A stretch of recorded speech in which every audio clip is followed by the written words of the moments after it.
It's a great honor and a privilege to introduce Dr. Retired Colonel Survivor, most important, ex-president of the Jewish community here Athens in central border of Greece. And you've been active in the Jewish community for over 40 years. Yes, that's correct. And just to say a few words about my childish life, I was born in Athens, not far from here, in 1937.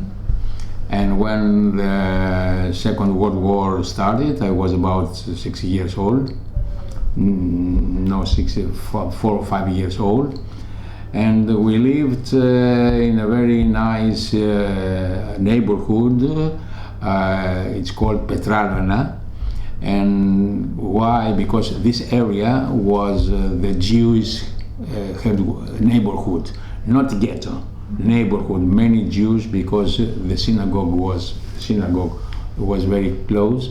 They could come here on foot on Saturdays and Fridays. And when Germans came to Greece in 1943, my father has a very good friend, a doctor, a physician, a Christian, who was involved in resistance forces in Athens area with the help of the police of that time and also from the church. So when things get worse and worse after Saloniki, and my father, with the help of his friend and other friends, we moved the whole family, unknown among unknowns, to a place about 10 kilometers from here, in Athens area. And we rent a house, and the only person that we could communicate and we have a contact was this doctor, and who came every second day to bring food and get some money from my father and my mother. And we have he also provided for false identity cards. My name changed, our name, the family's name changed from Albalas to Donos, and me from Benjamin Kostas. My father from Jacob went to Orestes, and my mother and my grandmother and my sister all changed their names from Carolina, Ventura and Victoria to Maria. Maria and Kostas are very well-known, very common names in the Greek society. So we stayed there, covered and hidden for every day, and my father went in the yard mornings and afternoons, giving the signals in the neighborhood that he was working somewhere, and he left the house in the morning and he came back in the early evening. So we stayed there for 20 months. And when the liberation, that was about 43, happened the bad things in Thessaloniki in March of 24 of 1943 in Greece, in Athens. 1 year later, in 1944, exactly the eve of Pesach, that time. So we stayed there, hidden, without any contact with unknown persons, with our false names, as I told you, for 20 months. And then we came back to our place, the original place in Petralona, I told you, and we found back our home not confiscated by others. And I grew up there, and then I went to the school, and from the school I went to the high school, and then I entered to the university, and at the same time, as a veterinarian, I gave, because my family was very poor, I had to go somewhere to have a free accommodation, free expenses, free everything. So the only way was the military school.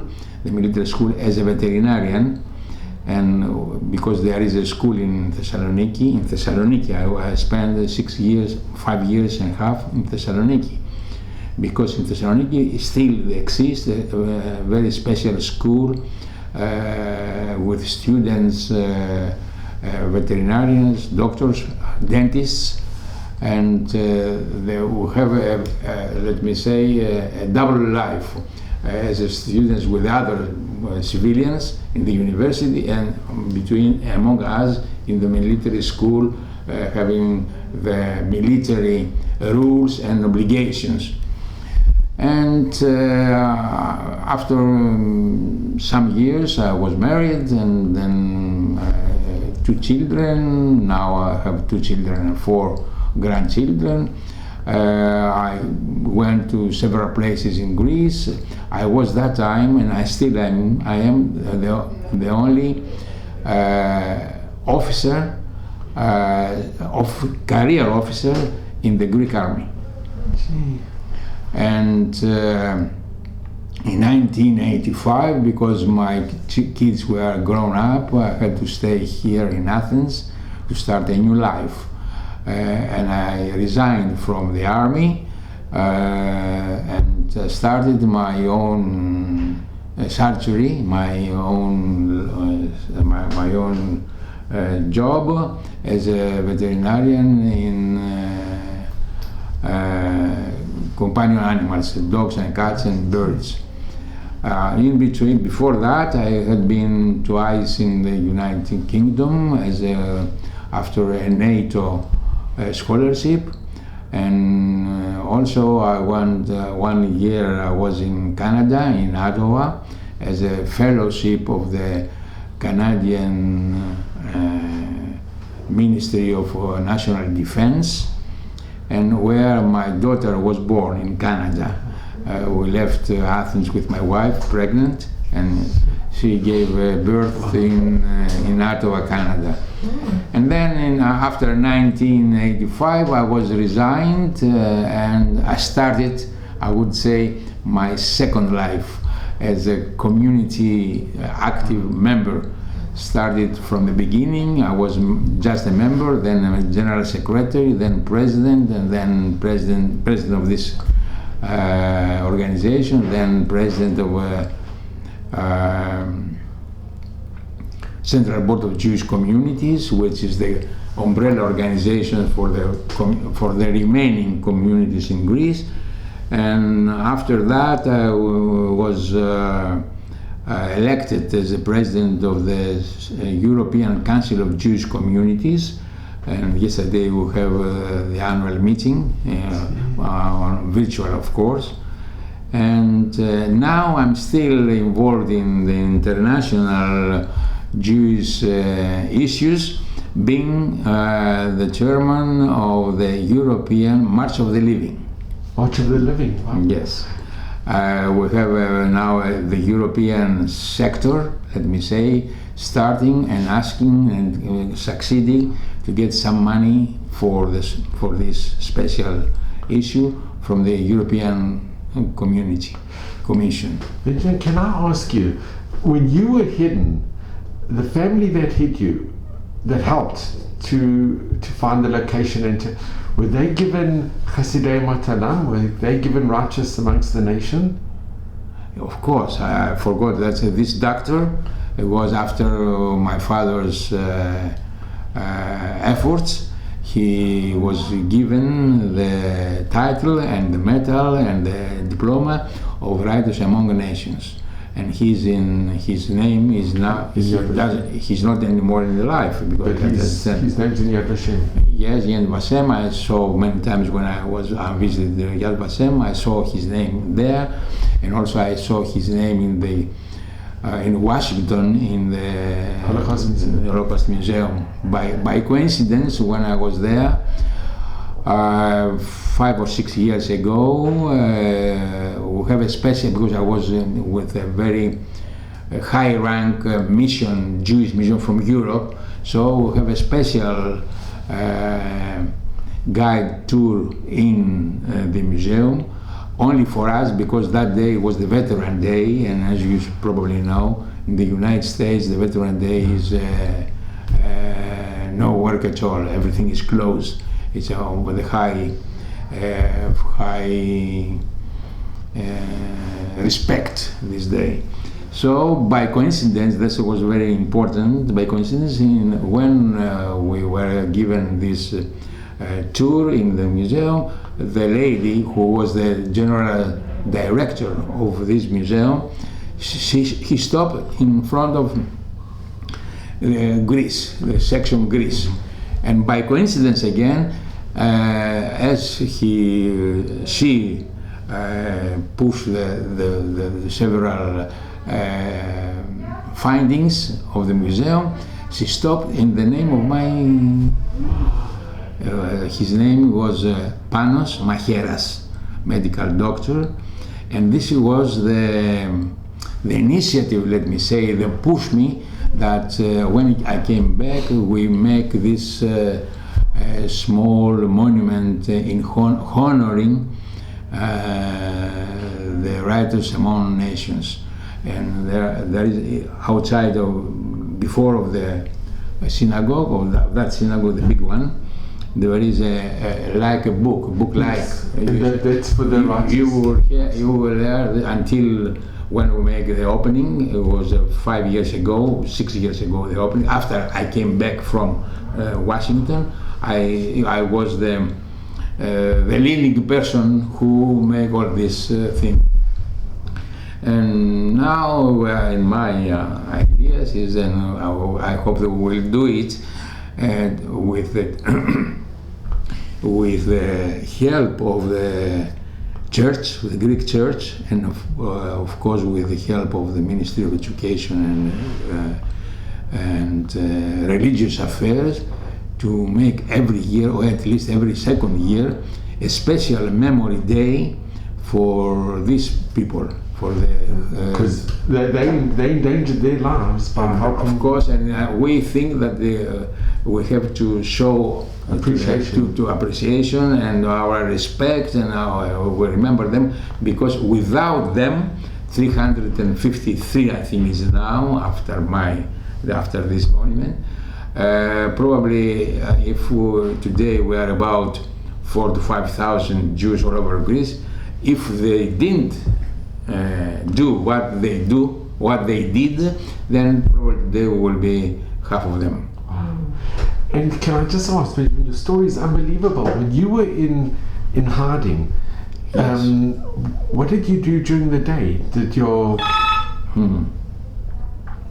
I was very young, 6 years old, 5 years old. I had orders from my parents, if I go out, not saying my name. Because if I told to other kids in the area that my name was Benjamin, it was a little bit dangerous for the whole family. And that's why I didn't go out. I stayed all day in the house, in the yard, playing by myself. And my sister was born just in 1941, and she was a baby. So nothing to do. Only all the day to stay inside, to see my mother, to see my grandmother. I have also my grandmother with us, from my father's side.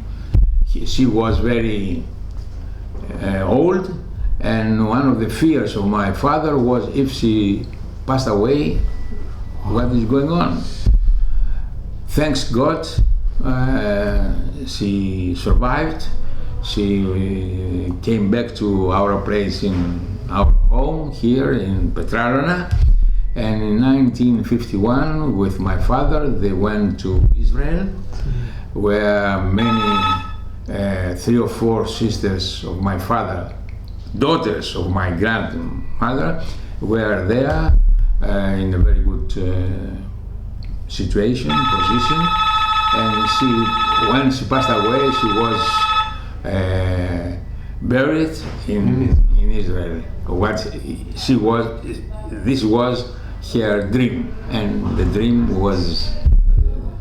And any other family? Other family from my we lost two sisters of my father with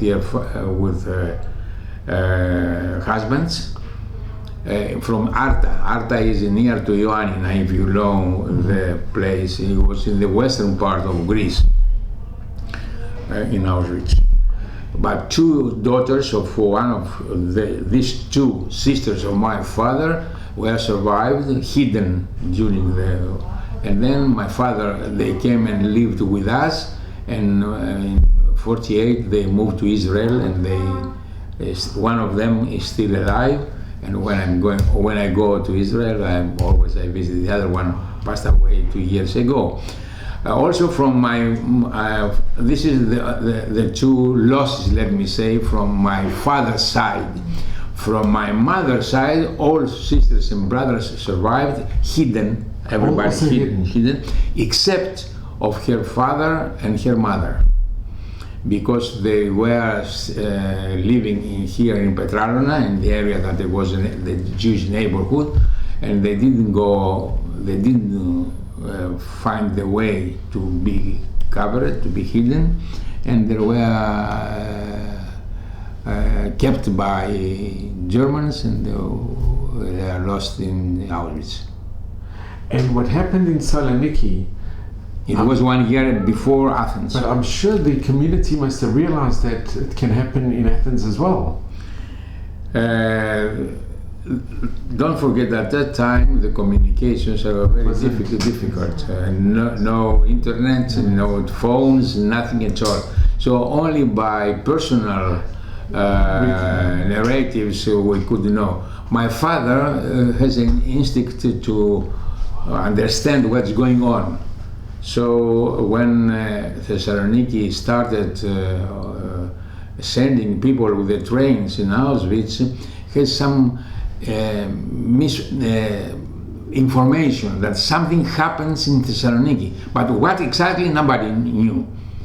So his friend started to organize a net with his people to bring us, not only us, but also other Jews who lived in the same area, to move in the hidden places. And one of these hidden places was our place, and because the doctor was also the doctor of the family, for the children and for the old ones, and he was and I continued to see him for many years after, until his death. I visit him every 10 days, every 2 weeks, and saying, hello, how are you, Mr. Panos? He was very friend of my father, and also very close friend to myself and my family, of course. And we still have, I and my sister, we have phone connection, let me say, or phone contacts with his doctor. That's wonderful. Who was in the United States for many years, who was married there, but now he lives in Athens. So, on many occasions we call each other and we say, hello, how are you? Eleni is her name. So this is the life. If I can just ask, what message do you give to the future generations? I know you're involved with the March of the Living, and you're involved in Jewish community life for over 40 years. Yes. So what message would you give? I would say keep your Jewish identity. Any difficulty should pass away, throw away. Don't forget what happened to your parents and your grandparents and your people during the Holocaust. And let's hope that things like that would not happen again, never. I just want to thank you. I'm so exceptionally grateful. I'm just going to come in for a second. So Benjamin, I just want to thank you so much. I cannot tell you how much I appreciate it. No, it's okay. My let me say, my feelings and my duty, if you think so. No, but coming to Athens, I've been a few times to Athens, and to meet somebody who was hidden and a survivor, it is such a great zchut, such a tremendous honor. It happened, and I was very moved when you asked from the community to make a contact with some survivors. Well, And because I'm still involved in this I would say this event. It's not event, it's everyday life for me. And because I've been going to the schools, I give some lectures about my life. What you asked me, I'm going to say the same thing, more or less the same thing with children in the high schools, because this is now the new attitude through the Ministry of Education and Jewish Affairs. All our survivors, we go after invitation, of course, to several schools, either in Athens or in outside of Athens in the country, and we speak to the children and the teachers what happened that day in our own personal life. It's to Jews and non-Jews. Yeah. Of course, non-Jews, mainly non-Jews, because Jews, they know something from their parents, from their grandparents, but for non-Jews, this is the focus now. This is the goal. And Benjamin, I think you must be very pleased, isn't even the word, but to see the connection between Israel and Greece and Cyprus being so close. Now, yes, because when I was president of the Jewish community of Athens, at that time it was not things so easy as today. Today, really, but it is really close. We are in a honeymoon, as I say to my heart and my friends. That's true. Excellent, but that time it was the Palestinian issue on a very high priority for Greeks. It was socialists here in Greece. Arafat was a very good friend of Greece that time, Arafat. But now, for 10 consecutive years, things are changed 100%. Really we are very happy for that. That's why anti-Semitism is, there is anti-Semitism, no doubt about that, but not hard anti-Semitism.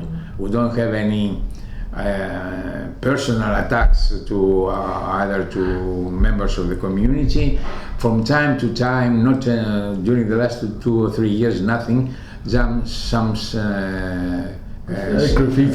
graffiti either in walls, or in the monument, or in the cemetery, but nothing serious, let me say. But there is, and I repeated that, there is anti-Semitism. And when I was president of our community, we started that time to celebrate the 27th of January, which is the International Day of the Holocaust. And I was the first president of the community saying directly to the president of the state that time, who was honoring the event, that Mr. President, just to tell you, just to inform you that there is anti-Semitism in Greece, and you have the obligation to start and take measures to diminish this thing. And now we have.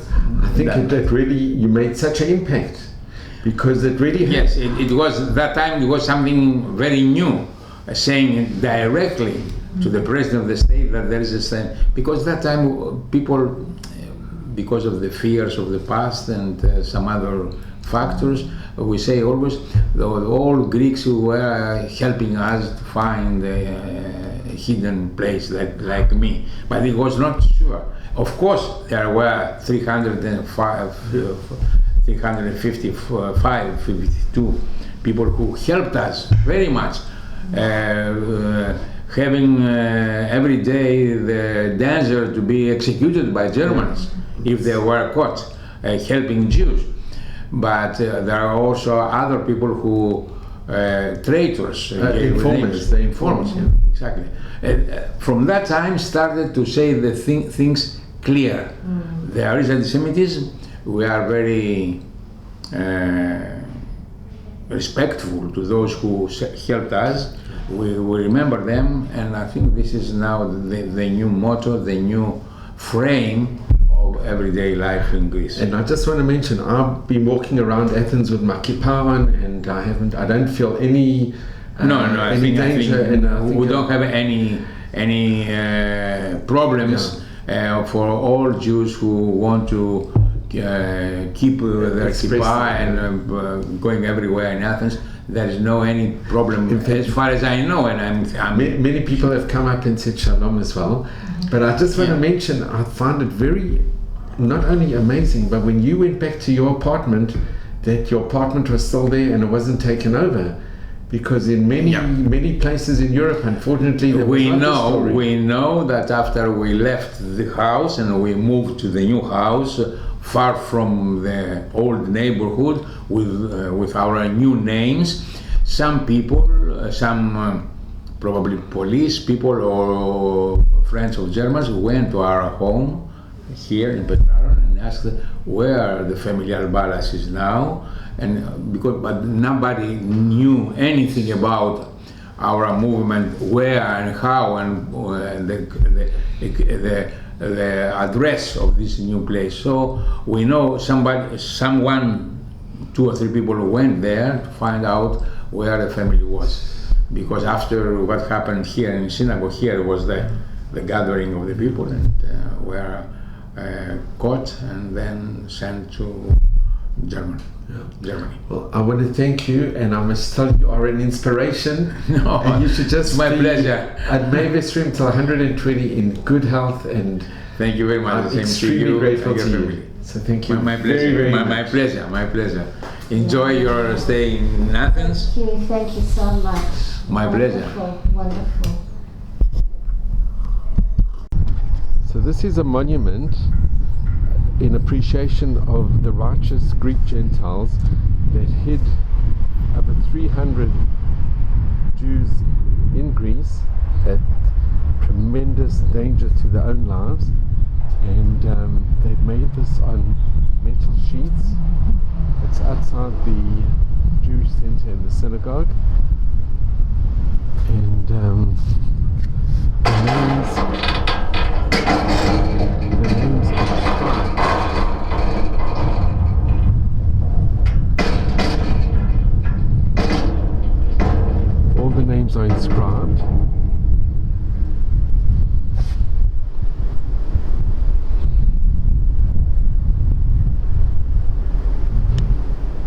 With tremendous appreciation.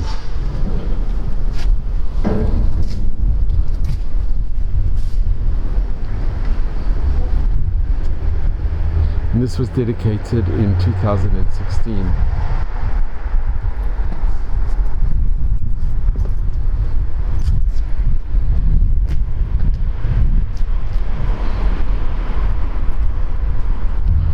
And it is right outside the synagogue and the Jewish center.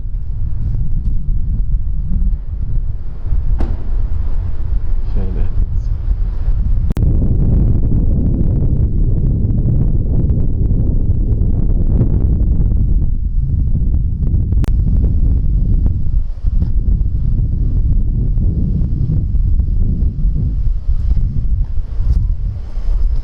This is the broken Magen David, which is the Holocaust memorial in Athens, and inscribed are the towns and villages where the Jewish population unfortunately were decimated